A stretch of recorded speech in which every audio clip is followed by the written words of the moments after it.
معراج کی رات میرے مصطفیٰ کی نظروں میں کر رہے تھے. یہ تقاضے تھے. اس کے بعد نبی پاک صلی اللہ تعالیٰ علیہ وسلم جب واپس تشریف لائے, واپس اب اس سفر میں جنت و دوزخ کا بھی ملاحظہ کیا, عرش و کرسی لوح و قلم اور سارے اللہ تبارک و تعالیٰ کی خدائی کو دیکھ کر واپس تشریف لائے.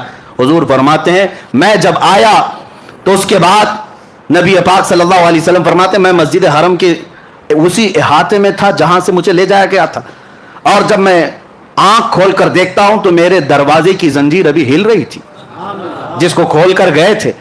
حضور پاک صلی اللہ تعالیٰ علیہ وسلم جس بستر پر آرام کر رہے تھے وہ بستر ابھی گرم ہی تھا. یعنی کتنی دیر گرم رہ سکتا ہے سوئے ہوئے آدمی کا بستر.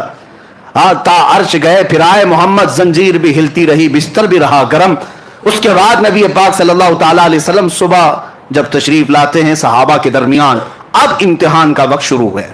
اس وقت سے جو امتحان شروع ہے امت کا وہ آج تک چل رہا ہے اور قیامت تک چلے گا. معراج کا سفر ہر زمانے کا امتحان ہے, ہر زمانے کا. اب دیکھنا آج میں بیان کروں گا, کل کتنے ابو جہل نکلیں گے پتہ نہیں, اور کتنے صدیق اکبر کے چہتے نکلیں گے وہ بھی معلوم. وہاں امتحان تھا. اب حضور صلی اللہ علیہ وسلم اپنے معراج کا سفر بیان کرنے لگے. صحابہ بھی تھے, مکہ کے مشرکین بھی تھے, کفار بھی تھے. سب کے سامنے جب حضور نے بیان کیا میں مسجد حرم سے بیت المقدس گیا. بیت المقدس تو سب کو پتا ہے, آسمانوں کا سفر اس وقت کوئی نہیں کیا تھا, لیکن بیت المقدس تو گئے. لیکن بظاہر نبی پاک صلی اللہ علیہ وسلم نے اپنی زندگی میں یعنی پیدل سفر کر کے کبھی حضور بیت المقدس ایک بار بھی نہیں گئے. صرف معراج کی رات گئے, اس سے پہلے بھی نہیں, اس کے بعد بھی کبھی گئے نہیں. حضور صلی اللہ تعالیٰ علیہ وسلم ایک ہی بار معراج کے سفر میں بیت المقدس گئے. جب سب کو سنایا اور اس کے بعد نبیوں کی امامت کا واقعہ, پھر آسمانوں کا سفر, پھر اس کے بعد سدرۃ المنتہا, پھر عرش و کرسی, پھر مقام رب ذوالجلال, وصال کی لذتیں سنائے. اب جس کو ماننا تھا انہوں نے مان لیا, جس کو کچھ پوچھنا تھا انہوں نے پوچھ لیا, اور جس کو انکار کرنا تھا وہ ٹھٹا مار کر بھاگنے لگے. اسی محفل سے سب سے پہلے چیخ مار کر کے جو بھاگا تھا وہ ابو جہل تھا.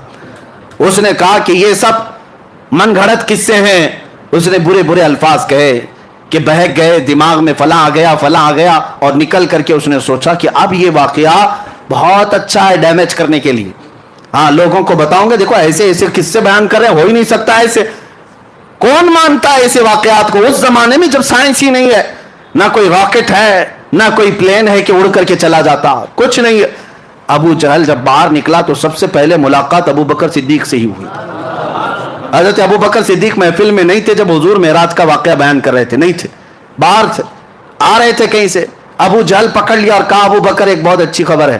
کہا کیا ہے؟ کہا مکہ میں ایک شخص آیا ہے اور وہ کہہ رہا ہے رات کے وقت وہ مسجد حرم سے اٹھا اور مسجد اقصی چلا گیا ایک ہی رات میں. کیا ایسا ممکن ہے؟ حضرت ابو بکر نے کہا ایسا کیسے ہو سکتا ہے؟ ایسا اتنا لمبا سفر 1400 کلومیٹر کا ایک رات میں کون کیسے کر سکتا ہے؟ وہ بھی اس وقت زیادہ سے زیادہ تیز رفتار اونٹ کی سواری تھی, اس کے علاوہ کوئی سواری نہیں. ایسا کیسے ہو سکتا ہے؟ تو ابو بکر صدیق نے جیسے ہی یہ جواب دیا ابو جہل ہنسنے لگ گیا زور سے. حضرت ابو بکر صدیق کو شک ہوا, پوچھا کون کہہ رہا ہے یہ بات, کون کہہ رہا ہے؟ ابو جہل نے کہا ابھی تو صرف میں نے مسجد اقصی تک کی بات کی, وہ تو اور آگے کی بات کر رہا ہے. تو حضرت ابو بکر صدیق نے کہا کہ اور کون کہہ رہا ہے؟ ابو جہل نے کہا تمہارا سب سے قریبی دوست محمد صلی اللہ علیہ وسلم. حضرت ابو بکر صدیق کہتے سن ابو جہل, تو بیت المقدس تک کے سفر کی بات کر رہا ہے, اگر میرے محبوب ساتوں آسمانوں کی بات کرے تب بھی میں مان لوں. ابھی اس نے کہا نہیں تھا کہ ساتوں آسمانوں کے سفر کی بھی بات ہے. خود سے صدیق اکبر نے کہا اگر میرے آقا ساتوں آسمانوں کی بھی بات کریں تب بھی میں حقیقت کو تسلیم کروں گا, اس لیے کہ میرا محبوب وہ ہے جس کو ساری دنیا امین اور صادق کہتی ہے. حضرت ابو بکر نے جب یہ کہا تو ابو جہل چہرہ لٹکا کر کے بھاگ گیا, اور اس کا کام نہیں ہوا. حضرت ابو بکر صدیق فوراً آئے, مجلس رسول ابھی قائم تھی, حضور صلی اللہ تعالیٰ علیہ وسلم ابھی تشریف فرما تھے, لیکن حضرت ابو بکر جب آئے تو اس وقت تک تو ابو بکر ہی تھے. جبرائیل امین حضرت ابو بکر سے پہلے آئے مجلس میں اور کہا اے اللہ کے رسول, آپ کا یار غار, آپ کا قریبی دوست ابو بکر آ رہا ہے, اور اللہ فرماتا ہے آج سے آپ کے ابو بکر کا لقب صدیق ہے. صدیق کسے کہتے ہیں؟ سچ بات کی تصدیق کرنے والا, ہر سچائی کو ماننے والا اسے صدیق کہا جاتا ہے. یہ لقب کسی کے باپ نے نہیں, خود اللہ رب العزت نے عطا کیا. آج جو صدیق اکبر سے جلتے ہیں وہ جل کر کے مریں گے.